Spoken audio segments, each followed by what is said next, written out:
Welcome back to rising Pakistan में खुशामदीद। Music की बहुत सारी बातें हो गई, हमने आज बात कर ली जी व्हाट्सएप के ऊपर भी, कार्टून्स भी देख लिए, अच्छी बातें भी हमने कर ली, गेस्ट के बारे में भी हमने जान लिया। लेकिन अब हुआ जाता है हमारे मेन गेस्ट सेगमेंट का। मेन सेगमेंट वही होता है हमारा जहाँ पर हम उन लोगों को प्रोग्राम में बुलाते हैं जिनसे हम सीख रहे होते हैं, जिनकी अपनी एक जर्नी होती है, वो अपने एक्सपीरियंसेस हमसे शेयर कर रहे होते हैं और पाकिस्तान के लिए कुछ ना कुछ कंट्रीब्यूट कर रहे होते हैं, चाहे वो किसी भी फील्ड से हैं, टेक्नोलॉजी की फील्ड से हैं, किसी भी फील्ड, शोबिस की फील्ड से हैं, कहीं से भी। हमारी कोशिश होती है कि हम राइजिंग पाकिस्तान की येलो सोफे पे उन्हें बिठाएं और उनसे पूछें कि किस तरह से जो बाकी पाकिस्तानी है उनकी इनोवेशन से, उनकी एक्सपीरियंसेस से, उनकी नई उनकी जो जितनी भी उनकी प्रैक्टिकल लाइफ है उनसे बाकी लोग क्या सीख सकते हैं। तो आज भी ज़रा हमने सोचा कि पंखों की जब बात होती है तो दो तरह के पंखे हैं, एक होते हैं, एक तो होता है जी सीलिंग फैन, हमें होता है जी पंखा चल रहा है ऊपर छत पे। दूसरा पंखा होता है आम जुबान में जब बात करते हैं जो हम बोलते हैं सबको, जी छत वाला पंखा और स्टैंड वाला पंखा, ठीक है। और एक वो जो दीवार के साथ पंखा एक हैंग हुआ होता है। ये पंखे हमने सुने थे। लेकिन एसी जब हम देखें तो वो इन्वर्टर हो गए, लेकिन अब फैंस भी इन्वर्टर हो गए, इन्वर्टर फैंस ये भी इंट्रोड्यूस हो चुके हैं। इसके बारे में आज हम बात करेंगे कि BLDC इन्वर्टर फैंस बेसिकली हैं क्या, इससे आवाम को किस तरह से फ़ायदा हो सकता है और लोग इसको क्यों ख़रीदें, ये भी हम देखेंगे। फ़ायदा क्या है, हम कैसे शिफ्ट हों, जो पुरानी इतनी चीज़ होती है उसको छोड़ के आप अगली चीज़ की तरफ कैसे जाएं। तो आज हमने प्रोग्राम में दावत दी है मियाँ गुलाम मोइनुद्दीन अहमद साहब को, जो कि चीफ़ एग्जीक्यूटिव ऑफिसर हैं खुर्शीद फैंस के। ये इनोवेशन इन्हीं की है, ये आइडिया इन्हीं का ही है। इनसे ज़रा बातचीत करते हैं। अस्सलाम वालेकुम सर। वालेकुम अस्सलाम। Thank you so much for coming. और बहुत खुशी हुई कि आप प्रोग्राम में भी आए और दूसरा अच्छी बात यह है कि खुशखबरी लेकर आए। थैंक यू जी। अच्छा सर, अगर हम बात करें BLDC फैंस की, BLDC stand for brushless direct current. Okay. जो एडवांस फॉर्म है DC की। जी। DC तो तकरीबन लोग समझते हैं DC करंट होती है जो बैटरी से मिलती है या सोलर पैनल से मिलती है। जी। तो ये वो मोटरें हैं जो DC करंट से रन करती हैं। ठीक है। तो जब हम इनके साथ इन्वर्टर ऐड कर देते हैं तो ये इन्वर्टर BLDC बन जाती है, या AC/DC लोग बोलते हैं। AC/DC लोग बोलते हैं। अच्छा, क्या है इन फैंस में ऐसा स्पेशल क्या है जो कि बाकी आम पंखों में नहीं है? ये बेसिकली सबसे पहले खुर्शीद फ़ैन ने 2013 में पाकिस्तान में मुतारफ़ कराई, और शुरू में तो ज़ाहिर है लोगों को समझने में मुश्किल आ रही सेम थी। यही फैंस BLDC? अच्छा। तो शुरू में लोगों को समझने में मुश्किल आ रही थी कि ये क्या है। ये हकीकत में 60% आपको एनर्जी सेव करके देती है, और ये पंखे जो हैं ये जिस घर में लग जाएं उसके लिए बहुत ज़्यादा मुफीद साबित होते हैं। ठीक है। और BLDC टेक्नोलॉजी बेसिकली वही टेक्नोलॉजी है जो एक इनकलाब है दुनिया में। यानी जो फ्यूचर है वो इस टेक्नोलॉजी का है। जो अभी मोटरें चल रही थी पिछली, उनको AC कैपेसिटर मोटर बोलते हैं, ये उसको सब्स्टिट्यूट कर रही है।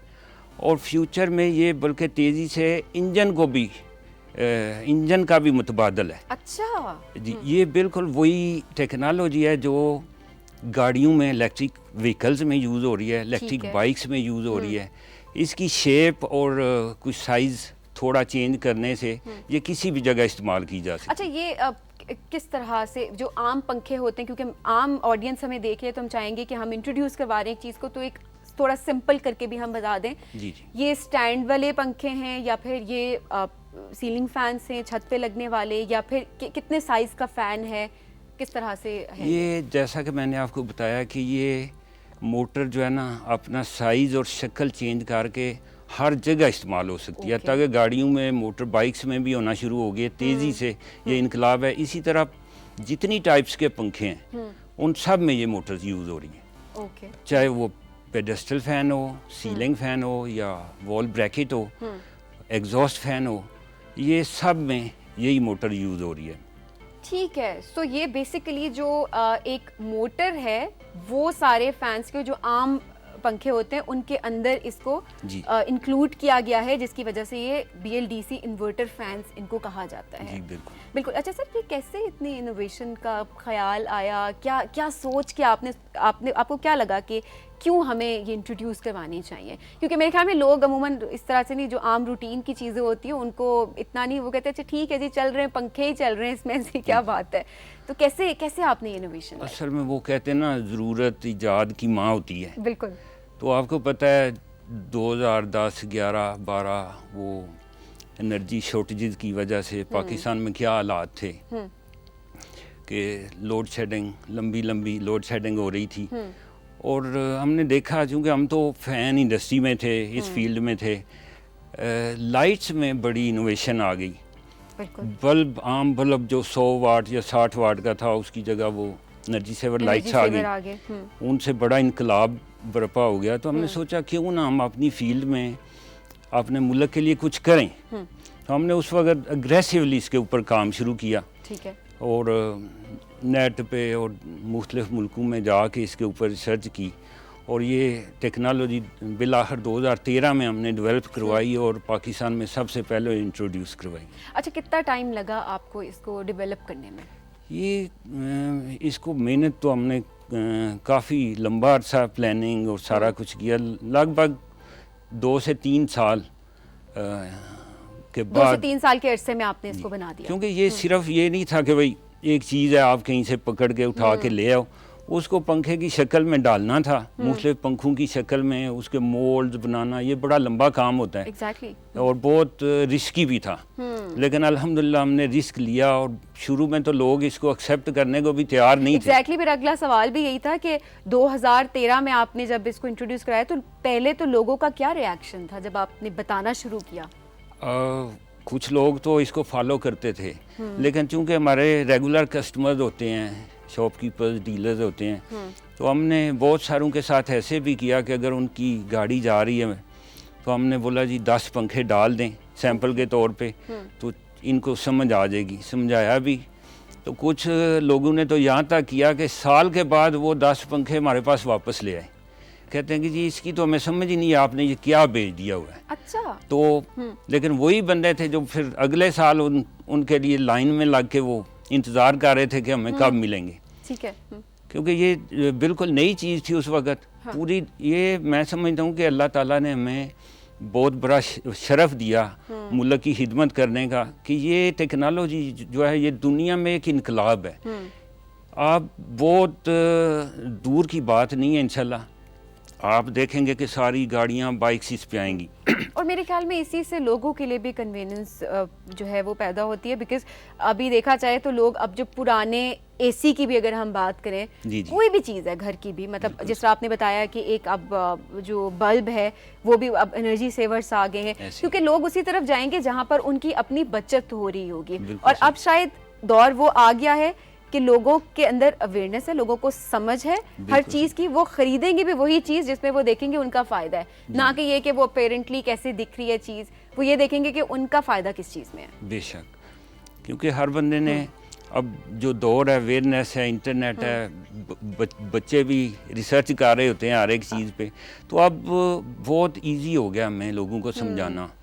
क्योंकि अगर कोई बड़ा नहीं समझता तो वो बच्चे को कहता है, वो फ़ौरन मोबाइल के ऊपर जाके सर्च करेगा ये चीज़ क्या है, तो फ़ौरन वो अपने पेरेंट को भी समझा लेते हैं। तो इसने बड़ा यूट्यूब है या जो डिफरेंट सोशल मीडिया हैं, इन्होंने बड़ी हेल्प की है। क्योंकि ये चूँकि पहला BLDC इन्वर्टर फ़ैन था पाकिस्तान में, तो उसके लिहाज से बड़ा एज मिला। और मैं समझता हूँ कि ना सिर्फ फ़ैन इंडस्ट्री बल्कि पूरे मुल्क के लिए अल्हम्दुलिल्लाह ये हम समझते हैं कि एक अल्लाह ताला ने एजाज़ में बख्शा कि अब तकरीबन पाकिस्तान की हर फ़ैन इंडस्ट्री की भी, हर फ़ैन फैक्ट्री की भी मजबूरी बन गई है कि वो BLDC इन्वर्टर फ़ैन भी साथ ज़रूर प्रोड्यूस करे, क्योंकि इसकी डिमांड दिन ब दिन बड़ी तेज़ी से बढ़ रही है। बिल्कुल। अच्छा सर, बहुत सारे लोग हैं, अभी मैं सिर्फ इससे एक इनोवेशन की बात नहीं करूँगी, हमारी यूथ है और बहुत सारे सेक्टर्स में बहुत सारी इनोवेशंस हो रही हैं। जिस तरह आपने बताया कि स्टार्ट में आपको भी मुश्किलात फेस करनी पड़ी, बहुत चैलेंजिंग टाइम था आपके लिए भी, जब लोगों को समझाना आपके लिए मुश्किल था, जी, जी। क्योंकि जब एक ट्रेडिशनल चीज़ चल रही होती है या एक चीज़ जिसके हम बहुत आदी भी हो चुके होते हैं बहुत सालों से, उसके बाद जब आप नई चीज़ इंट्रोड्यूस करवाते हैं तो लोगों के लिए एक्सेप्ट करवाना बहुत मुश्किल होता है कि बिल्कुल लोग सही। इस चीज़ को एक्सेप्ट करें कि हाँ ये चीज़ हमने यूज़ करनी है, अब हम ये घर का पुराना पंखा उतार के नया पंखा हम लेकर आएँ और उसको हम चलाएं। आपकी क्या स्ट्रैटेजी थी, किस तरह से आपने अवेयरनेस क्रिएट की लोगों में कि ये आपकी जो इंडस्ट्री है वो उसको लेना शुरू करे और फिर लोग इसको ख़रीदना शुरू करें? बिल्कुल, असल में एक तो आपकी रेपुटेशन होती है कि आप जो बात करते हैं लोग उसके ऊपर कितना ट्रस्ट करते हैं, कितनी इजीली उसको बाय करते हैं। और दूसरा एक जब आप प्रूव कर देते हैं लोगों को कि भाई ये चीज़ जो है ये वाकई आपके लिए इंसेंटिव का बायस बनेगी। और दूसरा आफ्टर सेल्स कि अगर खुदा न खास्ता एक चीज़ फेल होती है तो वो पीछे कंपनी जो है उसका बिहेवियर क्या होगा, तो हमारे जो टीम कैसे उस टाइम पे एक्ट करेगी, क्योंकि कोई भी बंदा इतनी जल्दी वो नई चीज़ पे रिस्क लेने को तैयार नहीं होता। जैसे हमने अगर इंट्रोड्यूस कर भी दी तो बाकी फ़ैन कंपनी ने तो वेट किया कि ये पूरी मिच्योर हो ले तो फिर हम इसको एक्सपेरिमेंट हो जाए, उसके बाद हम देखेंगे कि इसमें फ़ायदा है या नहीं है।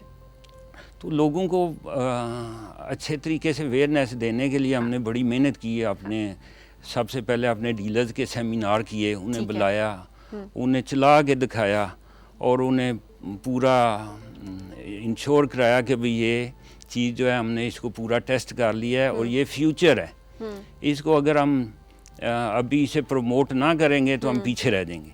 ये सिर्फ हमारी कंपनी की बात नहीं, ये हमारे मुल्क की बात है, क्योंकि ये नो डाउट कि बहुत दूर की बात नहीं होगी कि इंजन जो है ना ये आपको म्यूज़ियम में मिलेंगे।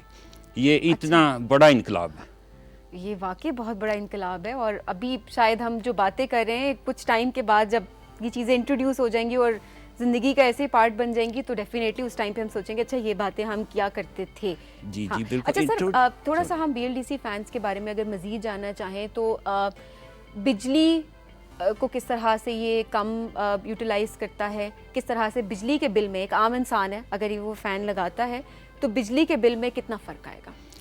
जो बिजली का बिल है, अगर एक पंखे की आप बात करें ना तो अगर एक पंखा 24 आवर्स रन करता है, पूरा महीना रन करे तो वो BLDC और दूसरे पंखे में आप बिजली के बिल का अगर 20 रुपीज़ यूनिट रेट भी लगा लें तो वो तकरीबन 1500 रुपया महीना एक पंखा बचत करता है। ठीक है। और ये बहुत जल्दी पंखा जो थोड़ा महंगा तो है लेकिन ये सारी की सारी कीमत आपको वापस कर देता है।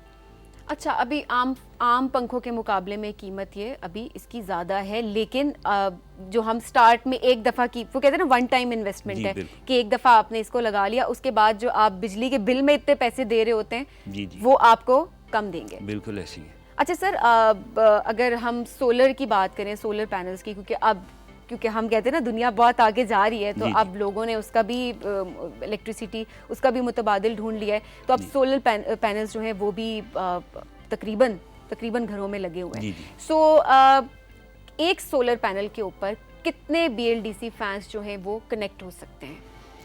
ये डिपेंड करता है कि आप किस साइज़ का सोलर पैनल यूज़ कर रहे हैं।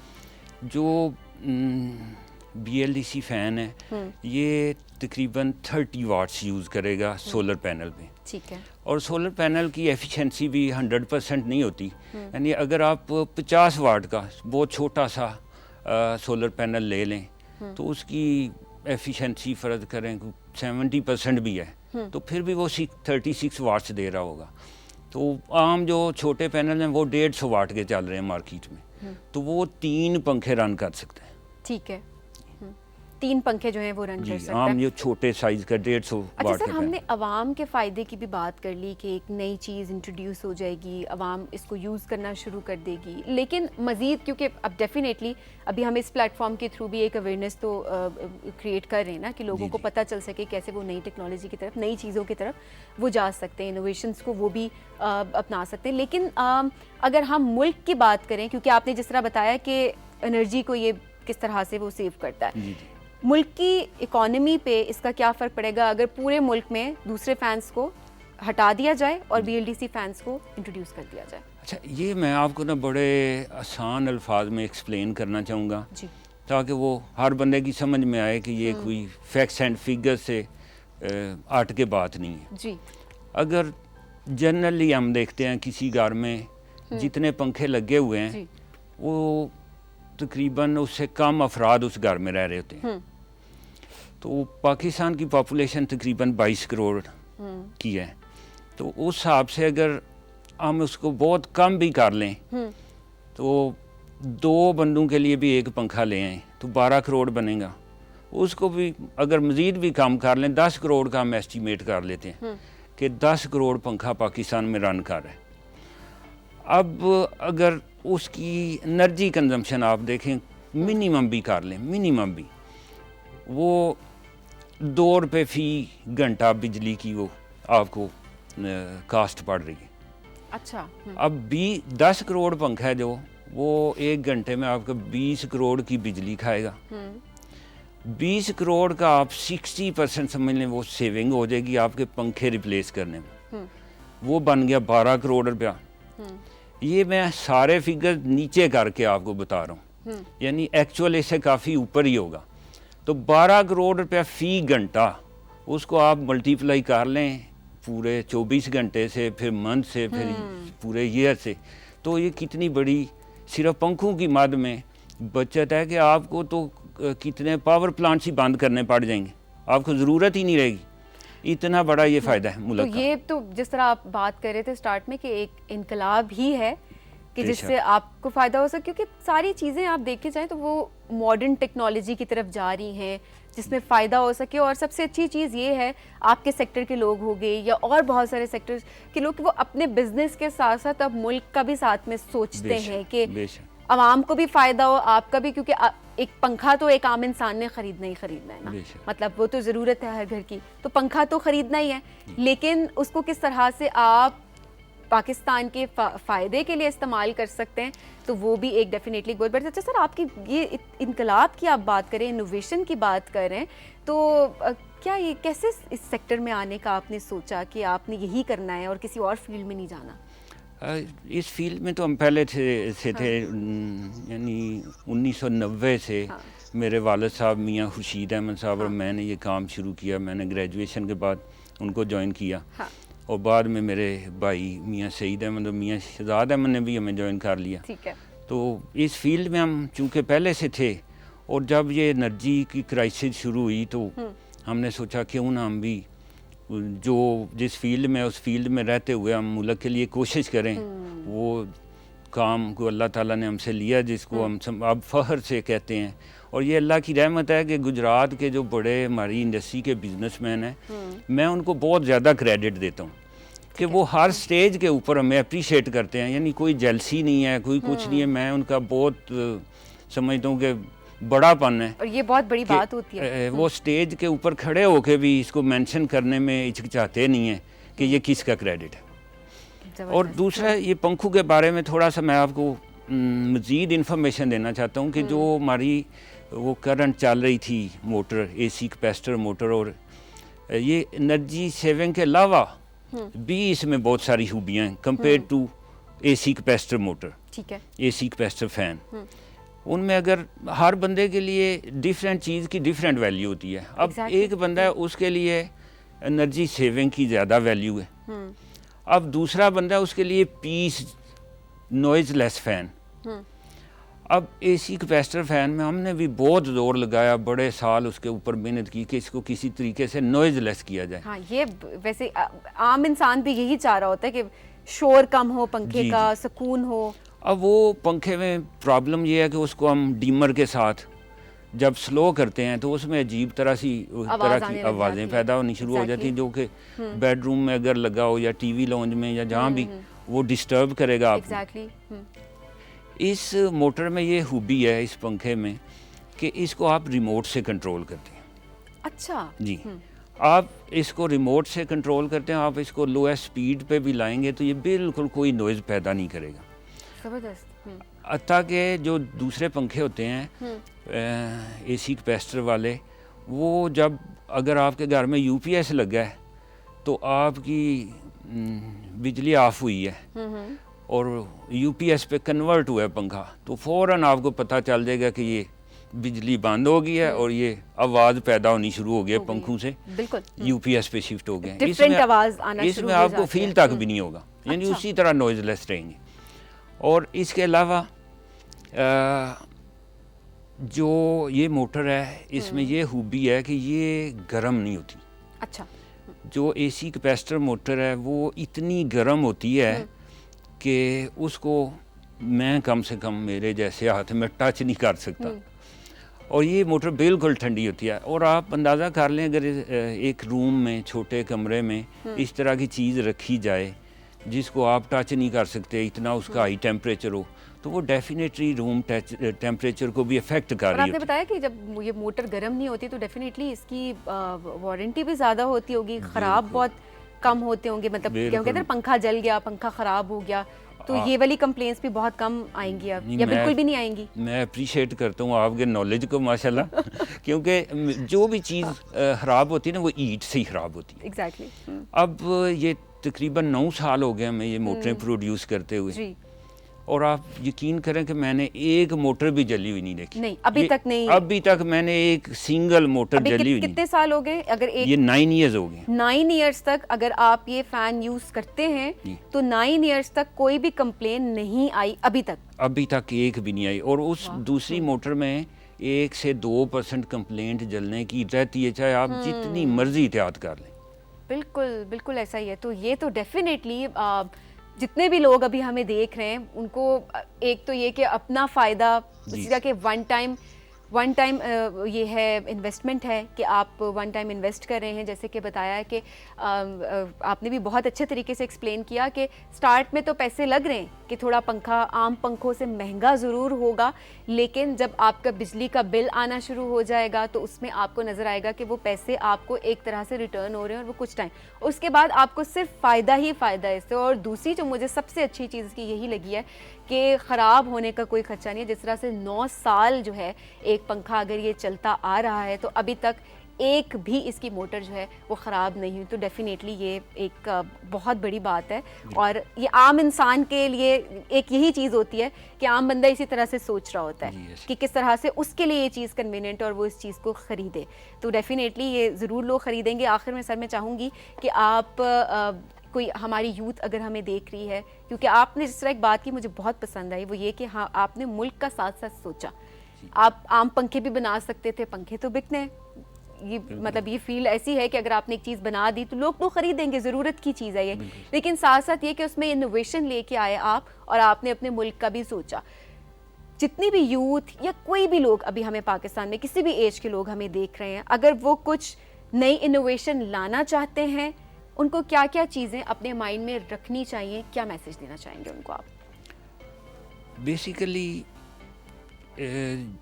जो आप देखें ना, किसी भी बच्चे से आप पूछते हैं ना कि आप बड़े होके क्या बनोगे, तो उसका एम यही होता है कि मैं डॉक्टर बनूंगा या मैं इंजीनियर बनूंगा या मैं बिजनेसमैन बनूंगा, और साथ वो कहता है मैं कौम की खिदमत करूँगा। बिल्कुल। तो मैं यूथ को यही बोलूँगा कि आप ये अपना मोटो बना लें, अपना विजन बना लें कि आपने कौम की खिदमत करनी, ये पहला काम होना चाहिए कि कौम की खिदमत का, आप मुल्क की खिदमत का सोचेंगे तो बाकी काम तो होते ही हैं साथ साथ। Exactly. तो फ्यूचर में कामयाबी के लिए ज़रूरी है कि हमारे बुज़ुर्गों ने भी हमेशा ये पढ़ाया है कि जो बंदा आपके पास आता है, चाहे वो कस्टमर की सूरत में आता है, चाहे वो एम्प्लॉई की सूरत में आता है या सप्लायर की किसी भी शक्ल में आता है, तो आपने जब उससे डील करना है तो वो इस तरह डील सोचें कि मैं उसके पास आया हूँ और वो मेरे साथ किस तरह का डील करे जो मुझे अच्छा लगेगा,